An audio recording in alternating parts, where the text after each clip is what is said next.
জনাব আমির হোসেন আমু বিরুদ্ধে দুর্নীতি দমন কমিশন আইন 2004, দুর্নীতি প্রতিরোধ আইন 1947 এবং মানি লন্ডারিং প্রতিরোধ আইন 2012 সহ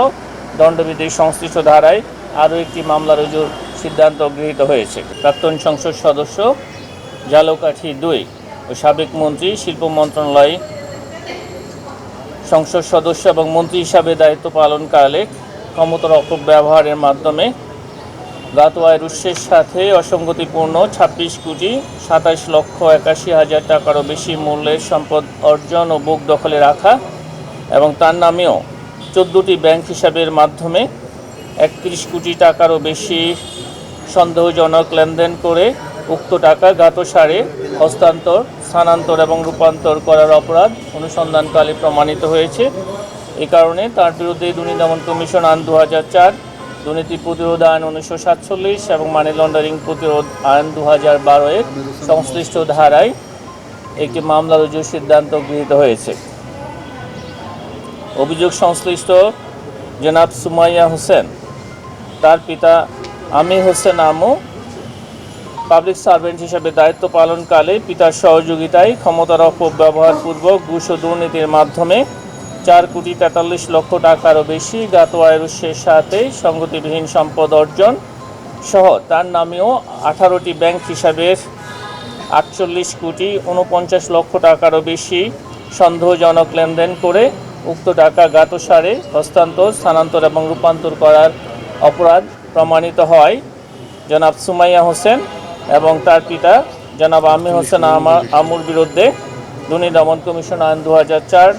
দুর্নীতি প্রতিরোধ আইন 1947, মানি লন্ডারিং প্রতিরোধ আইন 2012 এবং দণ্ডবিধির সংশ্লিষ্ট ধারায়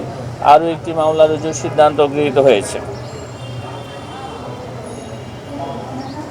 অভিযোগ সংশ্লিষ্ট জনাব সৈয়দা হক ম্যারি কোনো বৈধ আয়ের উৎস না থাকা সত্ত্বেও তার ভগ্নিপতি জনাব আমির হোসেন আমু সাবেক সংসদ সদস্য ও সাবেক মন্ত্রী পাবলিক সার্ভেন্ট হিসাবে দায়িত্ব পালনকালে তার সহযোগিতায় অসাধু উপায়ে 7,66,00,000 টাকারও বেশি মূল্যের জ্ঞাত আয়ের উৎস বহির্ভূত সম্পদ অর্জন সহ তার নামেও 13টি ব্যাংক হিসাবে 62,68,00,000 টাকারও বেশি সন্দেহজনক লেনদেন করে উক্ত টাকা জ্ঞাতসারে হস্তান্তর, স্থানান্তর এবং রূপান্তর করার অপরাধ প্রমাণিত হয় জনাব সৈয়দা হক ম্যারি, জনাব আমির হোসেন আমু বিরুদ্ধে দুর্নীতি দমন কমিশন আইন 2004, দুর্নীতি প্রতিরোধ আইন 1947 এবং মানি লন্ডারিং প্রতিরোধ আইন 2012 সহ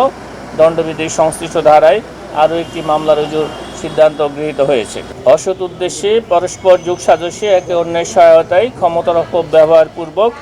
অপরাধমূলক বিশ্বাসভঙ্গ ও অসৎ আচরণের মাধ্যমে গ্রাহকের ঋণ পরিশোধের সক্ষমতা যাচাই না করে, ঋণ মঞ্জুরিপত্রের শর্ত পরিপালন না করে এবং প্রকল্প সম্পর্কে মিথ্যা তথ্য দিয়ে prime bank PLC jubilee road শাখা চট্টগ্রাম হতে 100 কোটি টাকা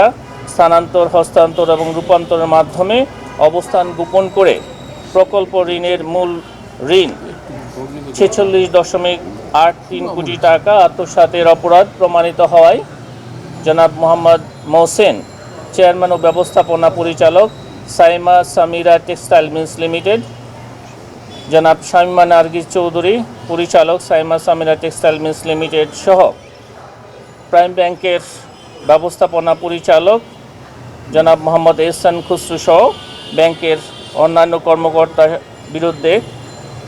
দণ্ডবিধি 409, দুর্নীতি প্রতিরোধ আইন 1947 এবং মানি লন্ডারিং প্রতিরোধ আইন 2012 সংশ্লিষ্ট ধারায় আরও একটি মামলা রুজু হয়েছে।